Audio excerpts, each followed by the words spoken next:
Hello everyone, in this video we're going to cover section 10.4 on calculus in polar coordinates.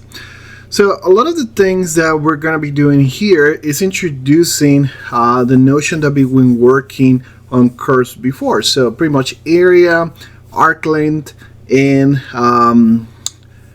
also tangent lines, which are some of the main things that we can do in calculus. First, in terms of the area, to develop the formula that we want for the area, we want to consider the region of something bounded by a polar equation. So we had the formula for the area of a sector of a circle being 1/2 of r squared theta, where we have that r is the radius and theta is a radial measure of the central angle that we're considering. This is something like this, where we have a piece of the circle of radius r, and we just have this central angle here that's reflecting that. So we have two measures that we can take here, the arc length of this piece and the entire area of this piece. Of course, this previous formula comes from the fact that this area of a sector is proportional to the central angle.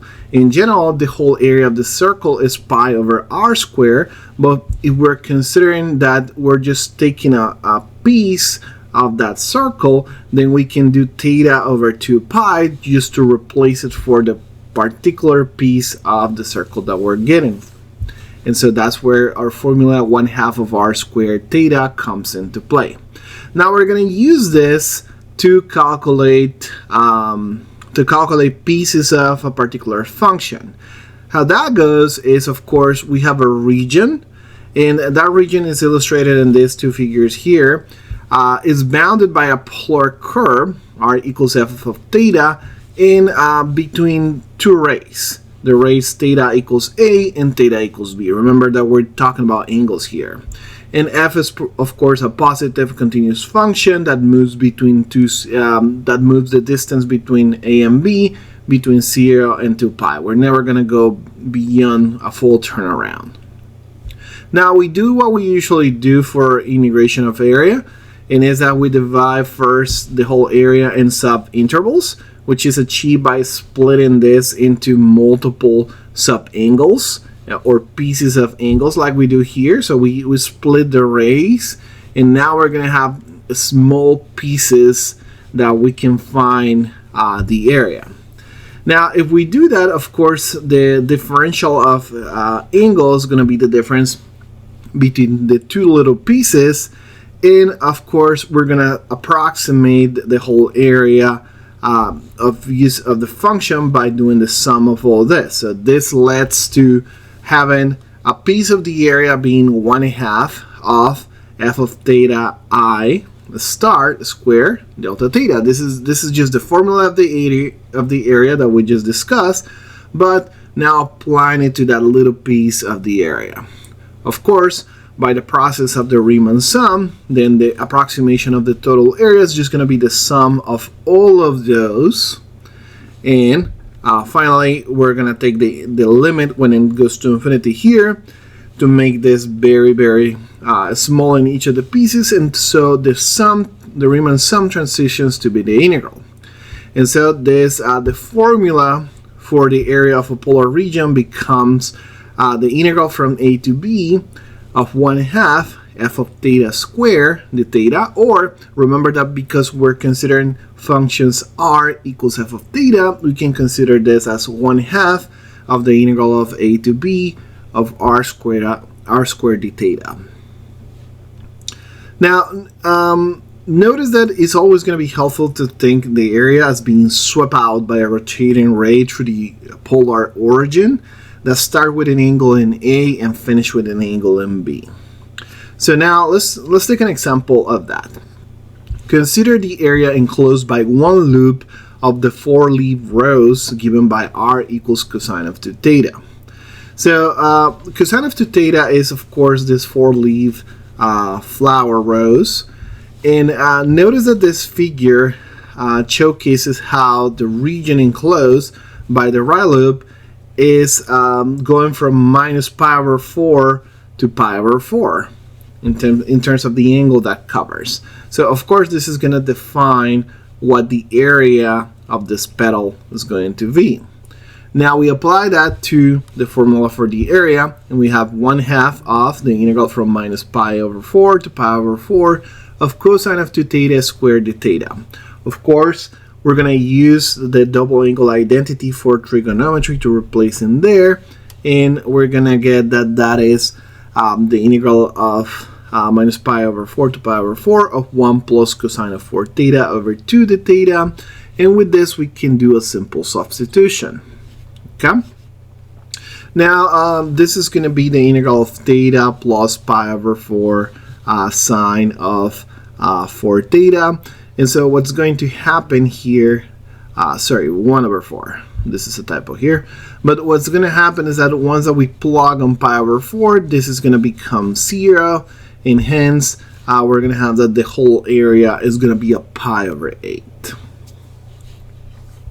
So this whole process is what we do when we're trying to find the area for polar coordinates. It's very specific to the fact that now we transition completely to polar coordinates.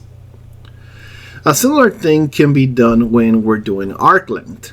So if you remember before when we were doing arc length, we have this integral from the y dx or dx dt, dy dt, or in this case, because the parameter is theta, we will have to use the root of dx d theta square plus the y d theta square.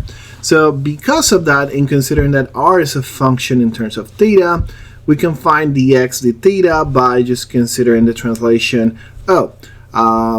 r x equals r cosine of theta and y is equals r sine of theta.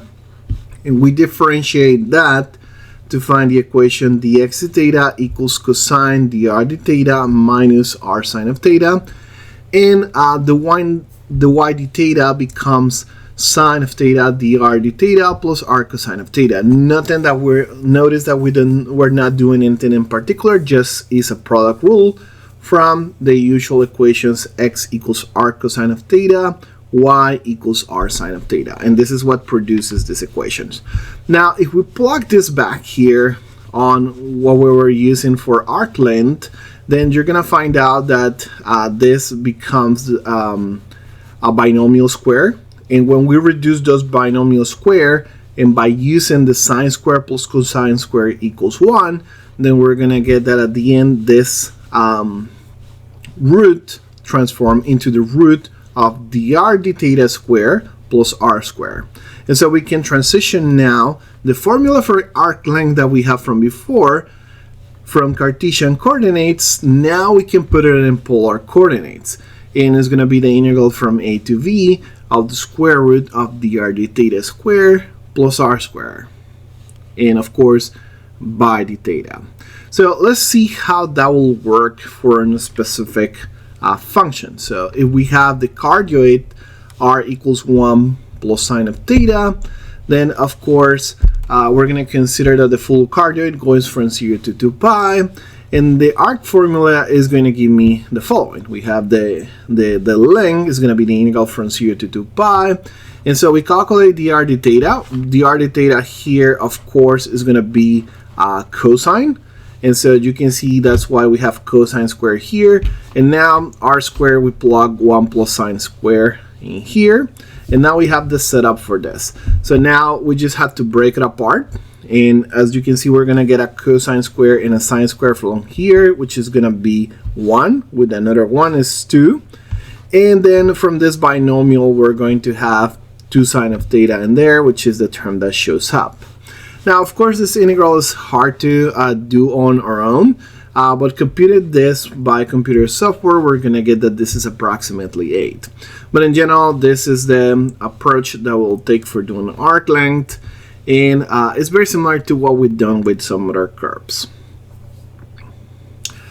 Now, the last thing that we introduce here for these polar coordinates is, of course, the tangents.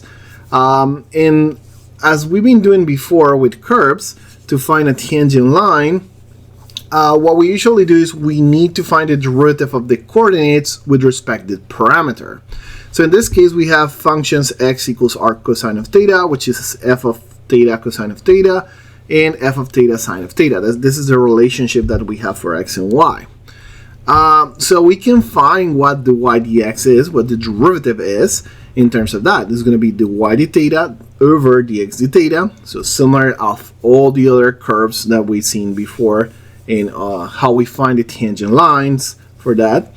And so we're going to find out here that this is just the ratio between the derivative for these things using the product rule. So we have dr d theta sine of theta plus r cosine of theta divided by dr d theta cosine of theta minus r sine of theta.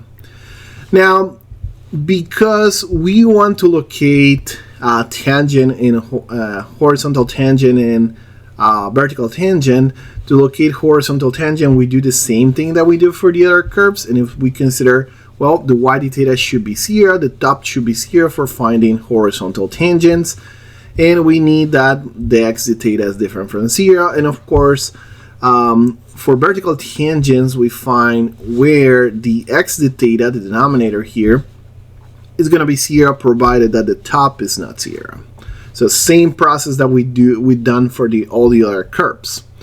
Now, notice that if we're looking for tangent line specifically at the pole, which is r equals 0, this formula for the y dx is going to be reduced. And if we assume that simply dr d theta is different from 0, this anyway is going to transform into sine of theta cosine of theta. Notice that r is disappearing because it's 0. And so we just get the ratio between these derivatives, which becomes 1, and I only get sine over cosine, which is tangent. And so that's a good way of finding some particular points. For instance, if we have the function r equals cosine of 2 theta, and that's going to be 0, then that's going to happen when theta is pi over 4 or theta is 3 pi over 4, considering the first 0 to 2 pi angle. And what is the meaning of that? The meaning of that is y equals x and y equals minus x, which are the corresponding lines to this. So y equals x has pi over 4 as their angle, and y equals minus x has 3 pi over 4 as their angle. And those are going to be the tangent lines that you find with this. Of course, you gotta plug that back here in the tangent, right? So that's why you get tangent of pi over 4 is 1, and so that's why the slope of this is 1, and tangent of 3 pi over 4 here is minus 1. That's why you get this. And of course, remember that you're getting a point point r theta that needs to be transformed to get the right points here in y and x, but that you do here on the coordinates. Okay, and since you're getting r equals 0, and over here it's not gonna matter, and the point is gonna be x equals 0, y equals 0. Okay, and we're gonna get y equals x, y minus x. Now let's see a more general example here of finding the tangents. Let's take again the cardioid, and let's find it a slope of the tangent line with theta is equals pi over 3. In part B, let's find, of course, the points where the tangent line is horizontal or vertical. So now, first things first, we use the equation for finding the derivative as before. And so we're going to get this convoluted equation where the y dx is equals to cosine times sine plus 1 plus sine times cosine over cosine times cosine minus 1 plus sine times sine. Once that we block, we simplify this a little bit, we're going to get that this is cosine of theta times 1 plus 2 sine of theta over 1 plus sine of theta times 1 minus 2 sine of theta. If we plug pi over 3 in here, then we find what cosine of pi over 3 is, which is 1/2. Sine of pi over 3 is the square root of 3 over 2. So we simplify this out, and after finishing out the calculations, we're going to find out that actually the slope that we're going to get is minus 1. So this is a very convoluted calculation, but at the end I get a very simple slope. So the process, as you can see, is very similar to regular curves.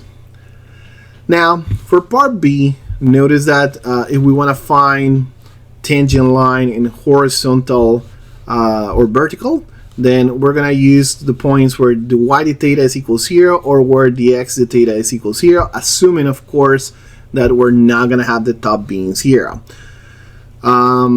Notice at the top of the bottom, depending on which one are we working with, notice here that theta is equals pi half, 3 pi half, 7 pi over 6, and 11 pi over 6 for the y d theta. And for the x d theta, we get that occurs at 3 pi half, pi over 6, 5 pi half. So notice 3 pi half is not something that we're going to be able to work with here because it makes here a top and bottom. So this is the only point that has an issue. Otherwise, there's horizontal tangents at 2 pi half, 1 half 7 pi over 6, and 1 half 11 pi over 6.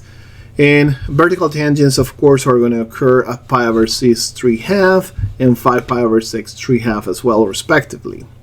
When we consider 3 pi over 2, then of course we cannot calculate as usual. And to approach the y dx, we gotta check and take the limit when theta is going to 2 pi over 3 here of this.